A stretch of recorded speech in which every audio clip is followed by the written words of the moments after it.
안녕하세요. 저는 30대 후반의 남자입니다. 제게는 너무나도 비참하고 원통스러운 일이 있습니다. 그동안 누구에게도 말하지 못했고 저 혼자서만 쏘가리하면서 끙끙 앓고 있었습니다. 하지만 많은 분들이 보고 계신 이곳에 제 고민을 말씀드리면 조금이나마 제 마음을 털어낼 수 있지 않을까, 혹은 조언을 얻을 수 있지 않을까 하는 마음으로 사연을 보내게 됐습니다. 지금부터 제 인생 모조리 박살나게 만든 이야기 털어놓을게요. 제 부모님은 젊은 나이에 저를 낳으셨습니다. 어머니가 20살이셨고 아버지가 21살 때 저를 낳으셨다고 하더군요. 원래는 그때 당시 밤낮으로 바쁘게 장사를 하고 있던 시기였어 저를 의도적으로 낳으려고 했던 건 아니었다고 합니다. 그렇게 계획도 없이 갑작스럽게 저를 임신하셨고 저를 낳게 되었습니다. 저는 바쁜 부모님을 대신해 어릴 때부터 성인이 될 때까지 할머니 손에서 자랐습니다. 그래서 저는 부모님보다는 사실 할머니를 부모님처럼 모시며 커왔었고, 제게는 누구보다도 부모님 두 분의 사랑이 애틋했습니다. 그나마 어머니는 최대한 시간을 내서 저와 놀아주셨지만 무뚝뚝한 아버지와는 일반적인 가정에 비하면 조금은 더 어색한 사이였죠. 게다가 부모님과 제 나이 차가 많이 나지 않다 보니 학창시절에 어딜 가서 제 나이 듣고 부모님 나이 들으면 다들 놀라워하시곤 했습니다. 그때입니다.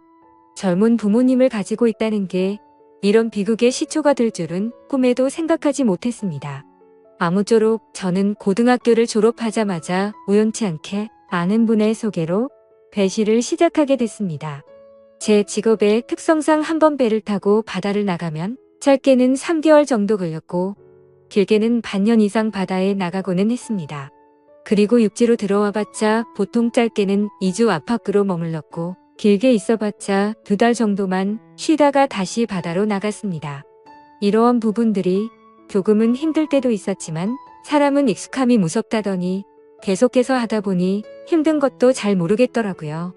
그렇게 남들과는 다른 생활을 극복하면서 지내다 보니 어느새 제가 타는 배 안에서의 직급도 차츰 올라갔고 연봉도 대기업 연봉 부럽지 않게 벌어서 만족하고 있었습니다. 내성적인 성격이었기에 가끔씩 육지로 내려와도 연애할 생각도 크게 나지 않았고 긍정적으로 생각하려다 보니 제 나이대 친구들보다 돈을 훨씬 많이 버니까 그게 마냥 좋았죠. 아무쪼록 월세를 내면서 살 바에는 돈을 꼬박꼬박 모으자고 생각해서 적금을 넣었고 나머지 남는 돈은 부모님께서 사시는데 보태어 쓰시라고 용돈을 보내드렸습니다. 그렇게 시간이 흘러가다 보니 제 나이도 어느덧 20대 중반이 되었습니다. 처음에는 일도 힘들고 생활에 익숙하지 않았던 터라 여자 생각은 전혀 나지 않았는데 일은 눈 감고도 할 정도로 익숙해져 갔고 모아놓은 돈만 많이 쌓여가다 보니 그때부터는 많이 외로워지더라고요. 그래서 저는 친구를 통해 소개팅 좀 시켜달라고 하게 됐습니다.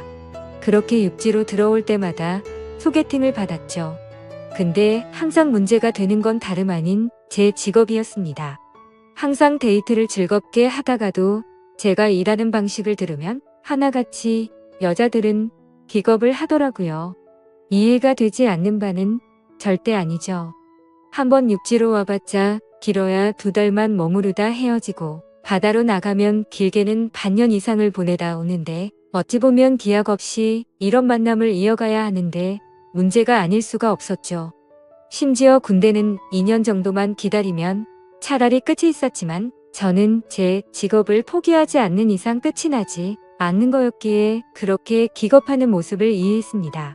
그렇게 저는 매번 소개팅에 실패를 하다 보니 아버지께서 보다 못했는지 갑자기 제게 소개를 받아보겠냐고 하시더라고요. 지인분 딸인데 아주 참하고 마음씨도 예뻐서 연락처를 물어놨다고 하셨습니다. 그래서 저는 넙죽 소개를 받겠다고 말씀드렸고 만나게 되었습니다. 처음 만난 그 여자는 아버지의 말대로 외모도 참했고 성격도 좋았기에 저는 첫눈에 반하고 말았습니다. 그래서 기존에 소개받던 여자들과는 달리 이 여자와는 꼭 연애를 하고 싶다란 생각이 컸었죠. 그래서 무식하고 이상해 보일 건 알았지만 제 통장부터 깠습니다. 저는 직업이 남들과는 달라서 제약이 있는 부분도 있지만 나중에 제 가족 다 먹여 살리고 싶어서 이렇게 열심히 일하고 있다고 했습니다. 그러자 그 여성분은 갑자기 웃으시더라고요. 비웃는 게 아니라 첫 만남의 통장을 보여주는 제 모습에 갑자기 너무 귀엽고 웃겨서 웃었다고 했죠.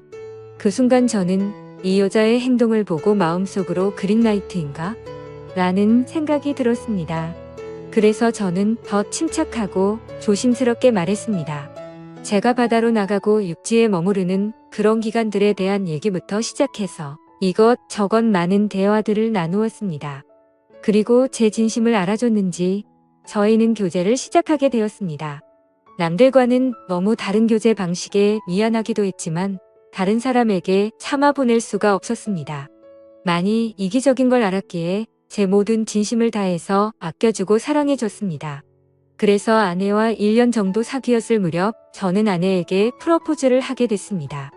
못난 저 때문에 이렇게 제약적인 만남을 해주는 것도 미안한데 고생하는 모습 보고 싶지 않다고 했습니다. 처가댁은 저희 집과 마찬가지로 돈이 많거나 그런 건 아니었습니다.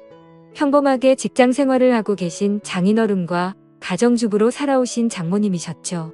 그리고 제 아내는 공부에는 별 관심이 없었지만 지방대학을 나와서 중소기업에서 격리로 일을 하고 있었습니다. 근데 회사에서 집까지 왕복 2시간이 넘게 걸리는 거리라 늘 마음이 쓰였습니다. 그래서 저는 그런 아내를 더 편하게 해주고 싶은 마음과 평생을 함께하고 싶은 마음에 결혼하자고 하게 되었던 거죠. 하지만 예상대로 아내는 쉽사리 수락을 하지 않았습니다. 제가 싫지 않고 만나서 함께 있으면 너무 행복하고 좋은데 바다로 한번 나가면 너무 오랫동안 못 보는 게 어느 정도 걸린다고 하더라고요. 근데 평생 그럴 걸 생각을 하니 생각할 시간이 필요할 것 같다고 했습니다. 그래서 저는 지금처럼 연애를 하면 내가 육지로 나와서도 우리는 약속 시간을 정해서 서로 만나고 또다시 집으로 헤어지고 하는 거 시간이 아깝지 않냐고 했습니다. 함께 같이 살면서 조금이라도 더 오랫동안 계속 붙어 있는 게 좋지 않겠냐고 말했죠. 그리고 제 진심을 담아서 말했습니다. 출퇴근하느라 고생하는 것도 그만했으면 좋겠고 하루라도 빨리 우리를 닮은 아기를 낳아서 더 행복한 가정 만들고 싶다고요. 그러자 아내는 고민 끝에 결국 제 프러포즈를 수락해줬습니다. 그렇게 저희는 서둘러서 양가 어른분들을 모시고 상견례를 마쳤고 다음에 육지로 돌아왔을 때 결혼하기로 날짜까지 정하게 됐죠. 참으로 미안했습니다. 제가 신혼 준비를 도와주지 못해서 아내는 제 어머니와 같이 대부분의 결혼식 준비를 함께하게 되었고 그러는 과정에서 친엄마 친딸처럼 친해졌더라고요. 그래서 저는 아내와 상의 끝에 저희 부모님을 모시고 함께 지내기로 했습니다. 아무래도 제가 자리를 비운 사이 혼자 쓸쓸히 지낼 아내를 생각하니 마음이 쓰이더라고요. 그렇게 저희는 결혼식을 하게 되었고 참 감사하게도 저희는 허니문 베이비가 생기게 되었죠. 저는 바다에 나가 있었고 아내의 임신 소식을 듣자마자 너무 신이 나서 같이 일하는 동료들에게 실컷 자랑을 했고 참 많이 행복했습니다. 저는 기대에 부풀어 행복한 가정을 꿈꾸며 열심히 돈 벌자라는 마음으로 즐겁게 뱃생활을 했습니다. 그렇게 시간은 흘렀고 제 아내는 세상 누구보다 예쁜 딸아이를 출산하게 됐죠. 정말 어릴 적부터 꿈꾸던 가정을 만들고 있는 것 같아서 눈물나게 행복했고 제 인생에 아내와 딸만 있으면 그 어떤 일도 다 할 수 있겠다고 생각했습니다. 그리고 앞으로 아이가 생겼는데 분가를 하는 게 좋을지 물었습니다. 아내는 제 말처럼 혼자 지냈으면 무섭고 외로웠을 것 같다며 부모님과 지내는 게 지금은 생각보다 좋다고 만족해 하더라고요. 저희 부모님도 아내가 참 예쁘고 일도 잘해서 너무 사랑스럽다고 칭찬 일색이셨고 같이 지내면서 손주도 보면 좋을 것 같다고 하셨습니다. 그렇게 저는 모든 것이 다 완벽하다고 느끼고 있었습니다. 하지만 그 완벽한 날들은 오래가지 못했습니다. 정말 슬프게도 제 어머니가 갑작스럽게 교통사고로 돌아가셨습니다. 길을 가다가 급히 무단횡단을 하시다가 달려오던 차에 치여서 세상을 떠나시게 된 거죠. 그때는 어머니를 잃은 슬픔에 잠겨 다른 생각들은 전혀 할 수가 없었습니다. 그로 인해서 앞으로 벌어질 비참한 비극은 생각조차 못했습니다. 어머니를 잃은 슬픔에 잠시 일을 쉬었고 저는 다시 저희 가정을 먹여 살리기 위해 다시 배를 타기 시작했습니다. 그래서 그날부터 저희 집에는 제 아버지와 아내 그리고 딸아이만 있었죠. 어머니를 잃게 됐지만 아버지는 생각보다 괜찮으셨고 제 아내는 우울 증세가 올 정도로 많이 슬퍼했습니다. 친엄마처럼 따르고 지냈었기에 정말 많이 힘들어 하더라고요. 그래서 저는 아내가 걱정되어서 시간이 날 때마다 연락을 했고 아내는 걱정 말라며 괜찮게 지낸다며 시아버지 또한 잘 지내고 있다고 하더군요. 그런 모습에 저는 점점 아내의 우울 증세가 나아지고 있구나 하고 안심을 했습니다. 그렇게 제 어머니가 떠나가신 지 1년이란 시간이 지났습니다. 제가 다시 바다로 떠난 지 얼마 안 되어서 아내는 임신을 했다고 연락이 왔습니다. 그때도 첫 아이를 가졌을 때처럼 저는 정말 미친 듯이 기뻤습니다. 하늘나라로 가신 어머니가 저희 슬프게 지내지 말라고 선물로 아이를 보내줬다고 생각했습니다. 그날은 어머니 생각이 더 많이 나서 눈물로 밤을 지새웠던 것 같아요. 시간이 또 빠르게 흘러갔고 제 아내는 둘째로 사내 아이를 출산하게 됐습니다. 저는 제 어깨가 더 무거워졌지만 행복했습니다. 사랑하는 아내와 제 2명의 자식들을 위해선 못할 게 없었으니까요. 이 세 사람을 제 인생의 축복이라고 생각하고 사명감을 갖고 더욱 열심히 살았습니다. 그런데 뭔가 이상한 점이 분명히 있었습니다. 제가 한 번씩 육지에 머무를 때를 생각해보면 아버지는 둘째 아들을 유독 좋아하셨습니다. 첫째 손녀를 낳았을 때는 보여주신 적 없던 모습들을 종종 보여주셔서 뭔가 이상했죠. 손녀 때는 그냥 좀 시큰둥 하시던 분이 둘째는 너무 사랑스럽게 대하시기에 저는 단순히 딸이 아니라 사내 아이라서 저렇게 좋아하시는 건가라고 생각했었습니다. 그러던 어느 날 제 인생에서 가장 비참하고 충격적인 순간의 날이었습니다.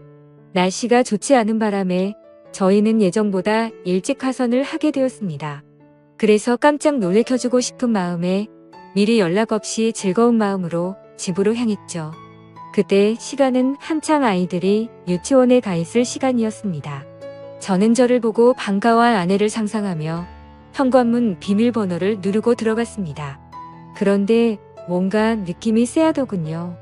문을 열자마자 아내가 반가워하면서 뛰쳐나올 거라 생각했는데 아무 말도 없이 안방에서 조용한 인기척만 들리더군요. 아, 설마 아내가 딴 남자와 불륜 짓을 하는 건가라는 생각에 극도로 심장이 쿵쾅거렸습니다. 불길한 예감을 안고 그대로 신발도 벗지 않고 달려 들어가서 안방 문을 벌컥 열었습니다. 아니다 다를까. 불길한 제 예감은 적중했고 제 예상대로 아내는 바람을 피우고 있었습니다. 근데 더 충격적인 건 진짜 상상조차 못한 현장을 목격했기 때문이죠. 저는 아내가 바람을 피워서 다른 남자를 집안에 끌어들였구나 생각만 했지. 제 아내와 함께 있었던 상대가 제 아버지일 거라고는 감히 상상조차 하지 못했습니다. 안방문을 여니 아버지와 아내는 다급하게 옷을 입고 있었고 저와 눈이 마주쳤는데 저는 정말 어떤 심정이 들었을까요? 너무 충격을 받은 저는 그 자리에서 주저앉았습니다. 생전 처음 알았습니다. 사람이 얼마나 충격을 받으면 주저앉는지를 말이죠. 멍하니 넋 없이 아무 말도 못하고 있었습니다. 조금 뒤에 아버지라는 가면을 쓴 그 인간은 아무 말도 안 하고 도망치듯이 집 밖으로 나가버리더군요. 그리고 제 아내는 옆으로 다가와서 미안하다며 한 번만 용서해달라고 빌고 있는데 그때 기분은 너무 불쾌해서 목소리조차 듣기가 싫더라고요. 제 옆에서 울면서 아내는 제게 말했습니다. 시어머니가 돌아가시고 너무 우울해서 매일같이 너무 슬펐다고. 근데 제가 옆에 없으니까 병원까지 다닐 정도로 심해졌답니다. 그렇게 외로움이 극에 달했을 때 아내는 시아버지와 매일같이 술을 마시게 됐고 어느덧 술 기운에 자신도 모르게 실수를 하게 되었고 그 이후로는 누가 먼저라고 할 것도 없이 자연스럽게 이런 관계가 됐다고 했습니다.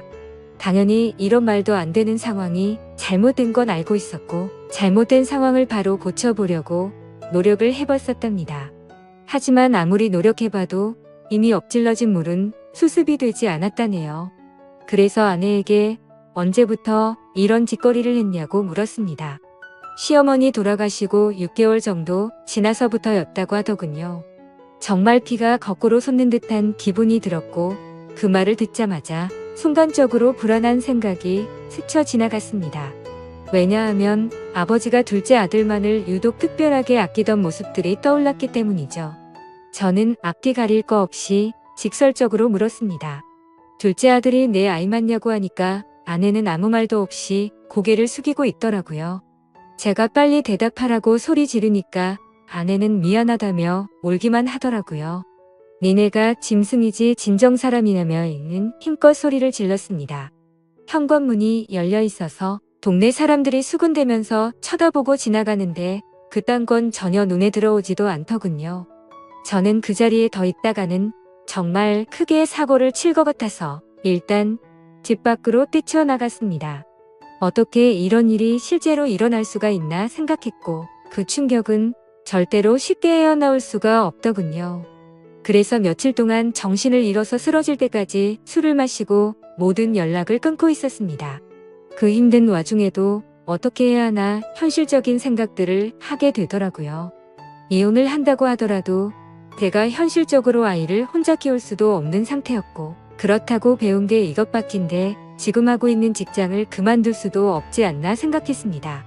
게다가 제 아내가 몰래 만나던 남자가 무려 제 친아버지입니다. 사실 지금도 아버지라고 적지만 그런 관계라는 게 역겨울 뿐입니다.